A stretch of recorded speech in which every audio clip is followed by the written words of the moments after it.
Louvado seja Deus. Eu quero convidar você, por gentileza, acho que os meninos vão pilotar lá em cima para nós, nos ajudar. Vamos abrir no livro, no primeiro livro do juiz Samuel, ou do sacerdote, ou do profeta. Parece estranho, né, falar o juiz Samuel, né? A gente sempre fala só o profeta, né? Mas ele é juiz, sacerdote e profeta. E a gente sempre usa esse termo profeta Samuel porque é mais conhecido, né? E ele atua muito mais como juiz do que como profeta. Muito mais como sacerdote do que como profeta. Mas as funções estão intrínsecas, né? É um ministério triplo que ele assume, dando início assim ao reinado em Israel. É ele que vai dar esse início. E hoje nós vamos trazer uma mensagem, ela tem uma certa, um pouco enigmática, né? Esse capítulo 11 de 1 Samuel, o primeiro livro do profeta Samuel. Vamos ler alguns versos aqui para que tenhamos a compreensão. Não saiu desse aqui, nem de lá. 1 Samuel, capítulo 11, versículo 1. Vamos seguir alguns aqui, por gentileza. Isso.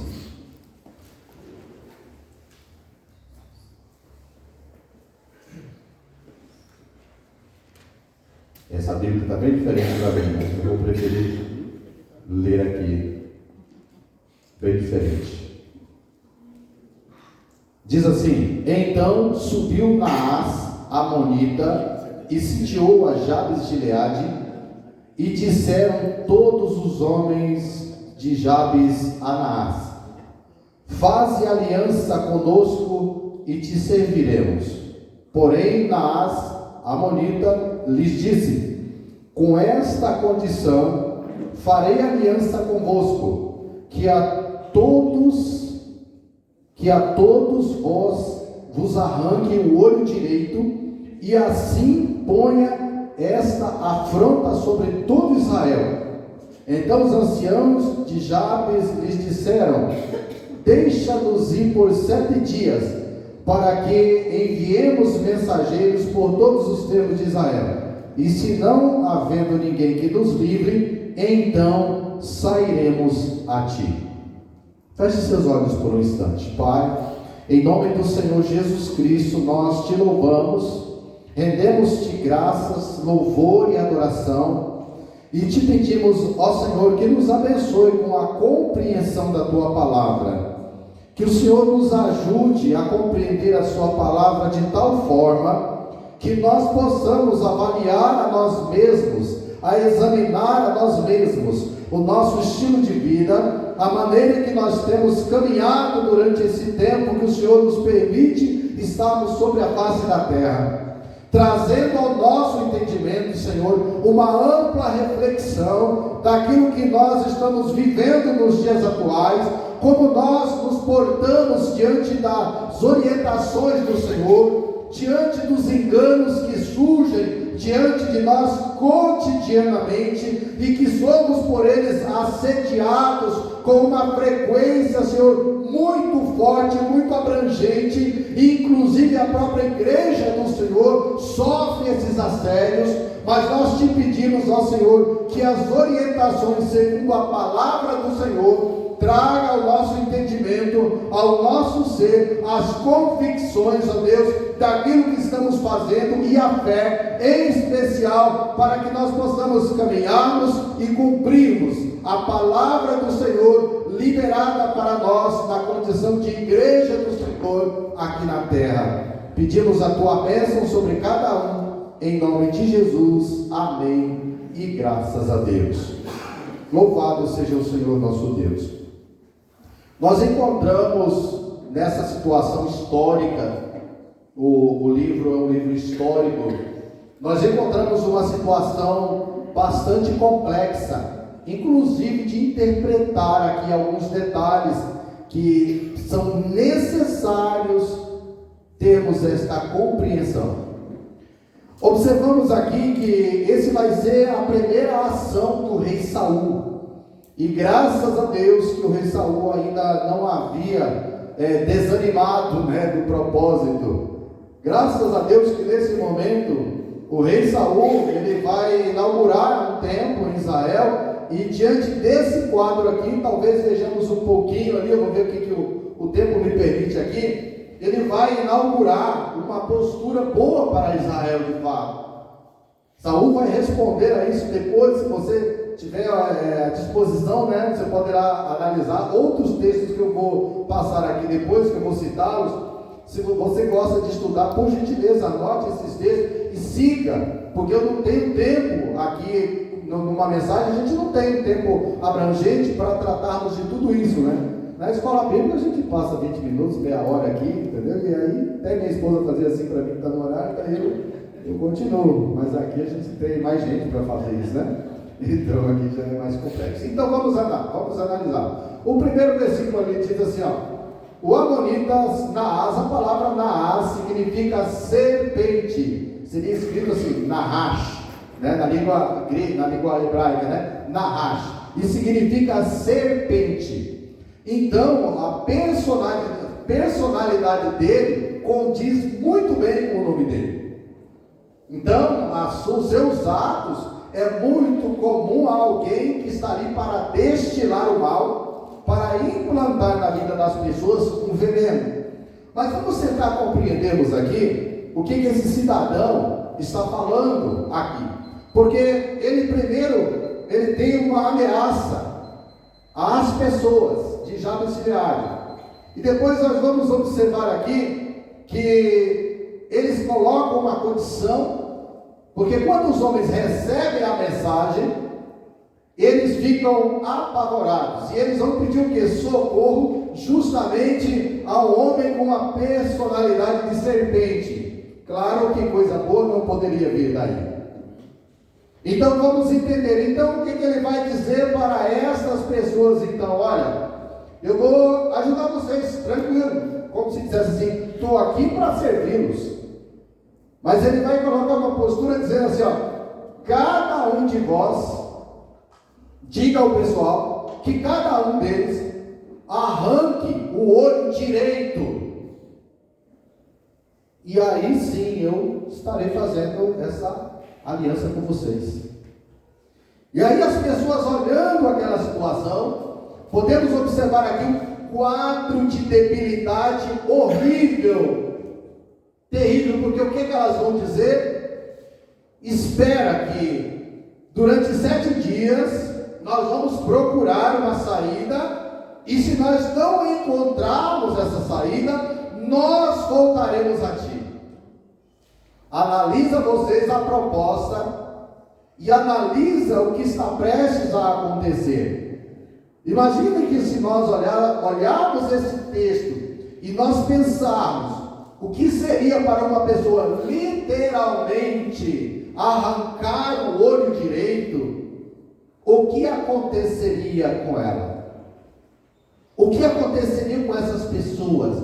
Agora, a observação lógica é uma pessoa que sofreria uma extrema dor, poderia até morrer, né, por uma hemorragia, ter uma hemorragia, acabar morrendo. Isso já poderia dissipar um monte de pessoas que poderiam morrer naquele momento, poderiam morrer por infecção mais tarde, né? E aqueles que escapassem, já seria um número bem menor de pessoas. Essas pessoas então estariam impossibilitadas das suas atividades normais. Esse é o ponto que nós vamos olhar, de cunho físico, lógico, para uma compreensão até básica, né? Onde todos nós, nessas questões, nós poderíamos discernir e fazermos uma avaliação do que seria isso. Não há muitas dificuldades para nós compreendermos como aquelas pessoas estariam, o estrago que aquilo faria na vida dos homens. Quem deveria fazer isso? Todos. Agora, qual é o contexto espiritual por trás disso? Porque o contexto físico, lógico, é muito fácil nos ser trazidos à compreensão. nós agora nesse momento aqui, todos vocês com certeza já compreenderam essas situações. E só o fato de eu explanar algumas situações aqui, né, melhora um pouco a nossa compreensão. A gente pode falar, meu Deus, seria terrível, né? Imagina que complexidade era isso. Mas nós estamos trazendo um discernimento lógico, não é isso? No campo físico. Mas qual é a situação espiritual por trás disso? Por que Naás está mandando arrancar o olho e ele dá uma definição de que seja o olho direito? Já imaginou? Poderia ser o esquerdo, ele poderia falar assim, o esquerdo ou o direito? O outro é o olho, de qualquer jeito vai ficar ruim, eu vou estragar para esse lado ou para esse lado, né? Vai ficar difícil para um dos dois, podia ser qualquer um. Mas ele vai dizer em específico, o olho direito. Vamos compreender então, o olho direito é responsável na nossa vida, numa questão cognitiva, por nós termos a chamada razão, na parte do cérebro que chamamos de razão. O olho esquerdo, ele tem uma ação cognitiva para trazer a nós as emoções. Então nós observamos e precisamos compreendermos essa questão, razão e emoção. Então, retirar o olho direito deixaria aquelas pessoas que sobrevivessem com uma dificuldade nas questões da razão, na questão do discernimento. E é justamente através da razão que nós compreendemos a palavra de Deus. E a fé vem pelo ouvir, o ouvir pela palavra de Deus. E ouvir a palavra de Deus é pela razão. Quando nós olhamos, compreendemos a palavra do Senhor e ela produz fé. E é nesta questão que vem o discernimento espiritual, por conta da compreensão. O discernimento espiritual não virá pelas emoções, mas pela razão, e a razão nos leva a uma responsabilidade de escrutínio, ou seja, de abrir, de contar, de avaliar. Então essa é a questão da razão. Não é uma razão meramente teológica, é uma razão no sentido de fé e espiritualidade de Deus. Isso nós precisamos compreendermos, porque se nós de fato compreendermos isso, nós vamos saber administrar as nossas emoções. Nós não estamos dizendo que nós precisaremos sermos pessoas secas, sem emoções, que não precisa chorar. Não é isso. O que nós estamos dizendo é que nós não podemos tomar as decisões por conta das emoções e perdermos a avaliação daquilo que é responsabilidade nossa. É isso que nós estamos falando, é isso que nós precisamos entender. Então, quando Naás projeta isso para a vida de Israel, ele está tentando tornar esse povo um povo emotivo, levado pelas circunstâncias. Se surgiu uma coisa nova que eu não conhecia, eu vou estar lá dentro para saber como é que é. Se der problema, aí eu choro, aí eu me desespero, aí eu vou achar uma maneira de sair, aí eu vou achar uma maneira de me libertar. Isso é o que? É o campo emocional, onde a pessoa irresponsavelmente não aprendeu a examinar as Escrituras como é uma orientação para a vida da igreja. E diante disso, ela vai se projetar emocionalmente. E é nesses momentos de emocionalidade extrema, onde o engano acaba permeabilizando tudo aquilo, envolvendo a vida da pessoa e fundando até ministérios do olho furado. E é nessa situação, é nessa linha que às vezes nós somos conduzidos. E como disse, louvado seja Deus, que quando vem Saul, que ainda não tinha percebido a responsabilidade que pesava sobre ele chega na cidade cidade com as juntas de bois, encontra o povo chorando, e ele fala assim: mas o que aconteceu? Por que está todo mundo chorando? Espera aí. E sabe que quem deu aquela sugestão na Naás mandou esperar, foram os anciãos. As pessoas que eram para terem a maior responsabilidade para com Israel, já não reconheciam mais o Senhor seu Deus, já não sabiam mais das profecias, das promessas que o Senhor havia feito para aquele próprio povo. Mas antes eles já haviam pervertido bastante, porque eles já haviam dito: dá-nos um rei. Eles haviam tirado de Deus o governo sobre eles. Eles já não estavam mais se submetendo a Deus. Então, observamos nessa questão que isso já é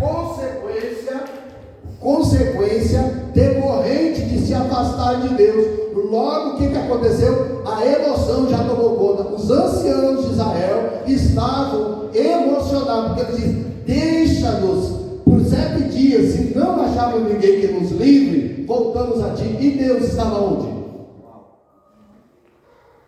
E o Senhor estava sendo buscado como? Você percebe? Nós vamos procurar onde? Em pessoas. Não é assim até hoje. Nós ouvimos um lugar onde tem pessoas fazendo grandes coisas, nós nos demovemos do nosso lugar, corremos para lá, porque ali as pessoas estão fazendo algo que as minhas emoções precisam serem alimentadas por aquilo. E Deus, Ele não está aqui, né? Ele está lá. Ele está lá em outro ambiente.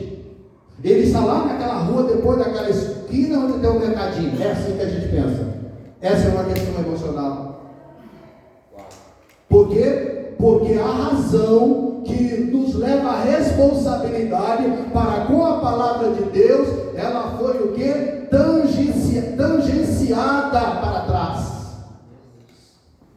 E agora nós queremos aquilo que me dá o quê? Motivação. Então, com isso, se eu ficar emocionado, se eu chorar, se eu ver alguma coisa, se tiver um barulho naquele lugar, um barulho mover naquele lugar, aí sim, aqui tem a presença do Deus, segundo a minha perspectiva, não segundo as Escrituras. Vamos observar Romanos capítulo 12, versículo 1 e 2.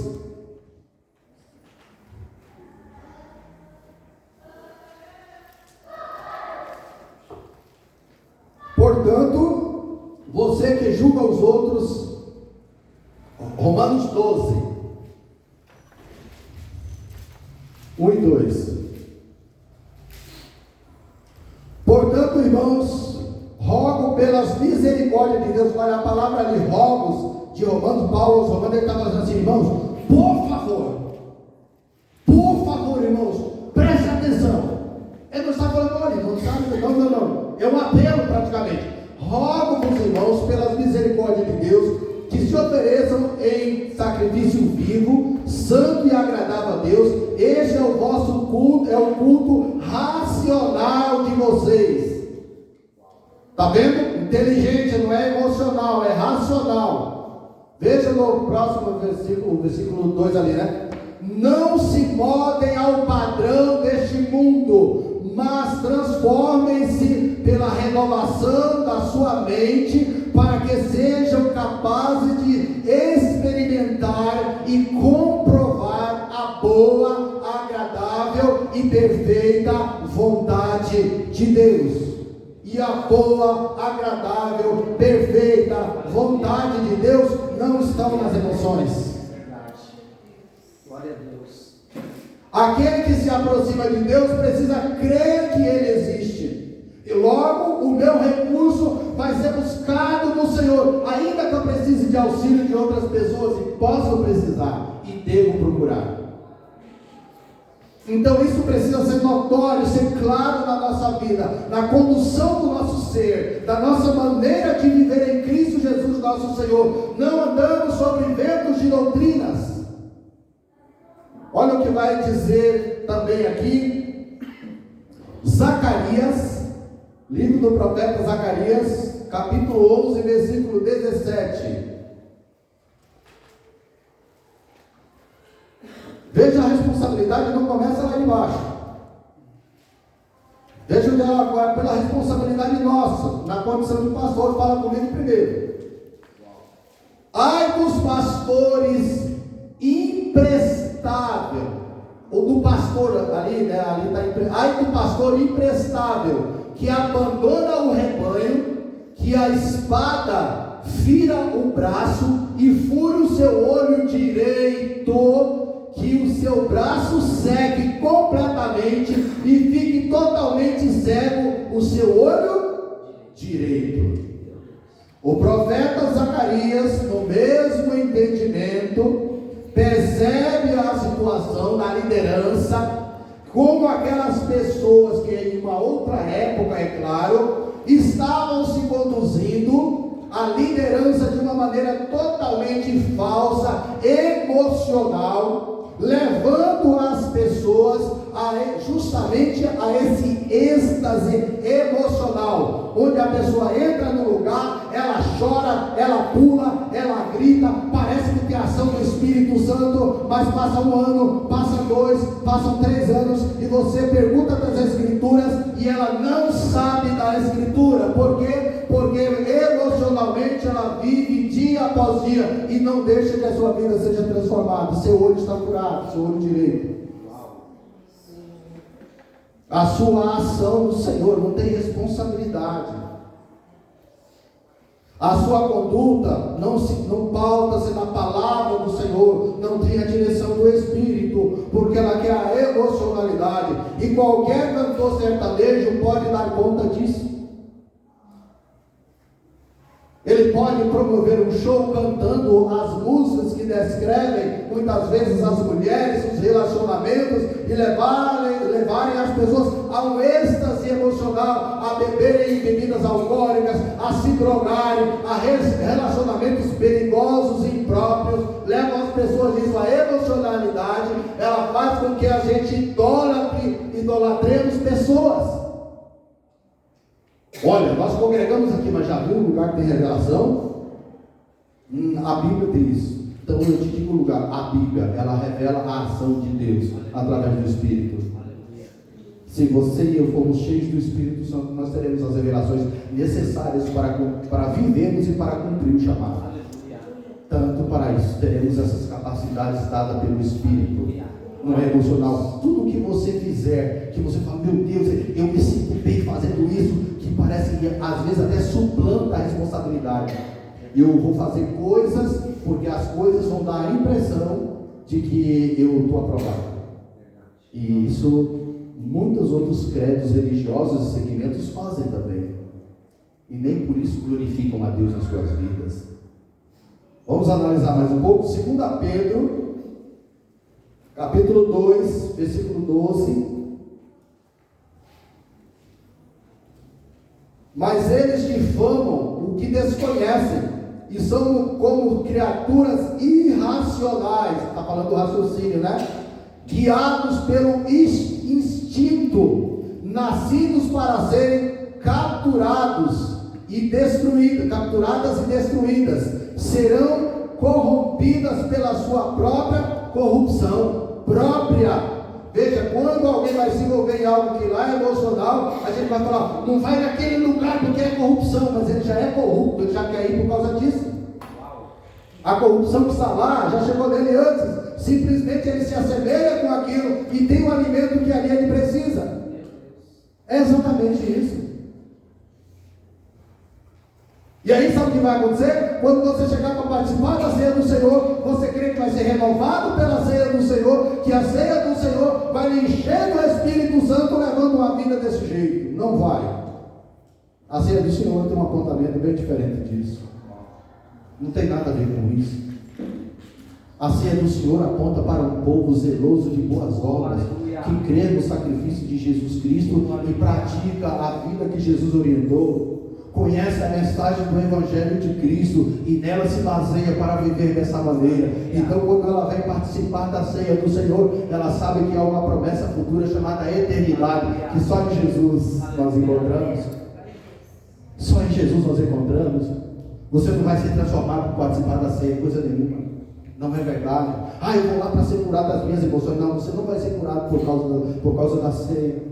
Você vai ser curado no dia que você procurar a Deus de verdade, seguir a palavra, reconhecer o seu sacrifício na cruz do Calvário, que Ele carregou o meu e o seu pecado, cravou sobre ela. Ele morreu por mim, Ele morreu a minha morte, para que eu pudesse viver a sua vida. Quando Ele ressuscita ao terceiro dia, eu estou vivo com Ele. Eu morri com Cristo, agora com Ele eu estou ressuscitado para as coisas boas do reino de Deus. É um apontamento totalmente diferente. Agora vamos analisar, vamos ver o versículo 13 ainda de 2 Pedro, por gentileza. Diz assim: eles receberão retribuição pela injustiça que causaram, consideram prazer em entregar-se à devassidão em plena luz do dia, são nódoas e manchas, regalando-se em seus prazeres quando participam das festas de vocês. Quantas coisas têm suplantado o Evangelho de Jesus, mas quantas vezes também nos acovardamos e não temos a coragem de falar, porque nós não queremos agravar os outros. Isso é uma negligência. Eu não posso pregar para ser aceito, para que as pessoas me aplaudam, para que as pessoas passem a me amar. Pelo contrário, elas podem sim até me amar se elas conhecerem a Cristo, mas elas também podem me odiar, e eu preciso estar preparado para isso e compreender essas coisas. Quando o profeta Zacarias fala daquela situação ali de pastores do olho furado, por conta de coisas incríveis que eles fizeram fora de Deus, onde a razão já não está mais. Então eu vou fazer igreja de todo tipo para agradar esse monte de gente, e o público tem sido cada dia maior. Aí começa com a visão. Agora nós vamos para uma nova visão do olho esquerdo das emoções. Vai atrair gente? Claro que vai. Agora nós vamos ter a conferência que vai falar sobre não sei o que, e dá aquela frase de efeito, e todo mundo paga uns 200, uns 300, viaja para longe e volta de lá emocionadão. Uma semana depois, dias depois, fala assim para ela: o que é o Evangelho? Só falta dizer que bicho é esse. Eu quero sugerir que em 2 Pedro, você tendo um tempo, você lê até o versículo 17, pelo menos, que vai te dar um suporte melhor naquilo que a gente está falando aqui. Glórias a Deus. Louvado seja o Senhor nosso Deus. Eu sei que nós, nessa manhã, temos uma grande responsabilidade quando trazemos a palavra do Senhor nosso Deus. Mas nós temos que alertar isso com grande seriedade. Não enganamos ninguém. Não pregamos a palavra do Senhor por dinheiro. Nós não fazemos isso por mídia social. Nós pregamos a palavra de Deus reconhecendo o sacrifício do Senhor Jesus e o que Ele fez por nós. Como Ele nos tirou, nos libertou do império das trevas e nos transportou para o reino do amor do Seu Filho. É essa gratidão que eu preciso ter. A questão da emocionalidade, ela não visa a vida eterna. Ela se assemelha à idolatria. Porque você pode notar que o ídolo não tem um céu. O ídolo não diz assim: naquele dia estarei contigo, prepararei um lugar para você. Não tem ídolo que diga isso. A idolatria, ela se espalha, as pessoas creem em um monte de coisa, mas não tem um deles que fala assim: eu de verdade te digo que hoje mesmo estás comigo no paraíso. Experimente perguntar para a pessoa que adora o ídolo, assim: como que você vai chegar ao céu através desse ídolo? Como você vai chegar até o banquete de Jesus, a grande ceia do Senhor? Como que você vai sentar lá? Como que Ele vai te conduzir até lá? Não temos coragem de perguntar e eles não saberão responder. Quem é que está sentado à direita de Deus? Qual é o ídolo que está sentado à direita de Deus? Ninguém. É só Jesus o Filho. É só Jesus o Filho. Por isso, toda a emocionalidade tem que ter um cuidado cuidado quando ela domina a nossa vida. Nós temos tempo de chorar, a gente vai passar por algumas situações, nós vamos chorar, nós vamos sofrer, tem horas que a gente não vai entender, a gente vai falar, por que está acontecendo isso, né? Por que eu estou passando por isso? É um tempo de angústia, é um tempo de peleja, sim, vai acontecer, mas logo nós vamos olhar na palavra do Senhor e vamos nos fortalecer. O choro pode durar uma noite, mas a alegria vem pela manhã. O que a Bíblia está dizendo com isso? Um tempo de trevas, um tempo de escuridão que a gente passa, um tempo de pelejas acirradas, mas quando ele diz assim, que a alegria vem pela manhã, não está falando da virada da noite para o dia, ele está falando de um tempo de clareza de Deus, que eu tenho a compreensão do Senhor. O Salmo 73, Asaf, responsável pelo coro do templo, um homem poderoso em Deus, por muitas almas, ele teve uma grande dificuldade, uma grande peleja. Ele diz até que quase que meus pés resvalaram, eu emputeci, fiquei como um animal irracional, a emoção tomou conta dele por um período, mas Asaf, de repente, ele vai ter a compreensão, ele fala assim, até que entrei no santuário de Deus e vi o fim deles, todavia o Senhor me receberá em glória. É isso que Asaf vai dizer. Então ele é restaurado pelo Senhor. Então a gente tem que ter essa notoriedade na nossa vida. Se nós vamos caminhar pela emocionalidade, nós temos um destino duvidoso, incerto. Vamos estar sempre carentes. Se alguém não reconhecer o que eu faço, eu me mato. Quase diz isso. Eu só vou estar num lugar onde as pessoas possam me ver. Aí convida alguém para pregar. Quantos membros tem lá? Diga 3. Não, prego em lugares que tem a partir de 400. A partir de 400 pessoas. Eu não estudei teologia, não me formei em teologia para pregar para 2, 3 pessoas. Se tiverem 2 ou 3 em meu nome, eu aí estarei. Jesus. Senhor. Está vendo? Então o pregador já suplantou o Messias. Que isso? Então nós estamos nessa manhã cercados de informações que trazemos até aqui. Agora, permitindo Deus, amanhã acontecerá a segunda-feira. E a partir daí, o que é que eu vou fazer com isso? O que é que eu vou fazer com isso? Será que eu seria responsável o suficiente para parar no meu quarto, fechar a porta e avaliar isso segundo a palavra do Senhor? Ou eu vou sair daqui talvez no campo da admiração, da aceitação ou rejeição e não vou trazer isso para a minha vida? Será que eu não tenho a responsabilidade comigo para fazer isso? Será que a minha casa não precisa ser assistida pelas informações da Bíblia, pautada pela palavra do Senhor? Até quando a gente vai caminhar desse jeito? Nós estamos caminhando para o momento da ceia. Quero chamar as pessoas, por gentileza. Louvado seja Deus.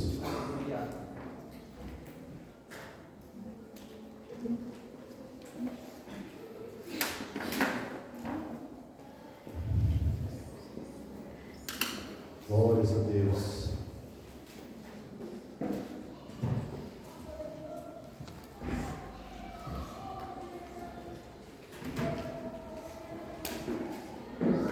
Mateus 26.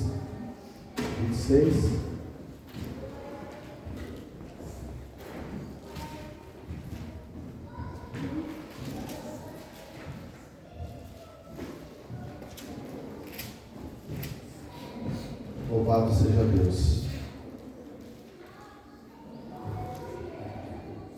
Enquanto comiam, ou seja, a Páscoa judaica, né? Já pegamos isso aqui, já aprendemos, né? Enquanto comiam a Páscoa judaica, Jesus tomou o pão, fazendo a transição, né, da Páscoa para a ceia do Senhor. Esse é o momento que eles estão comendo a Páscoa, e agora Jesus vai instituir a ceia, que é a instituição da ceia. Então ele vai dizer, e abençoando o partiu, tomou o pão e abençoando partiu e o deu aos seus discípulos, tomai e comei, isso é o meu corpo, isso é o meu corpo.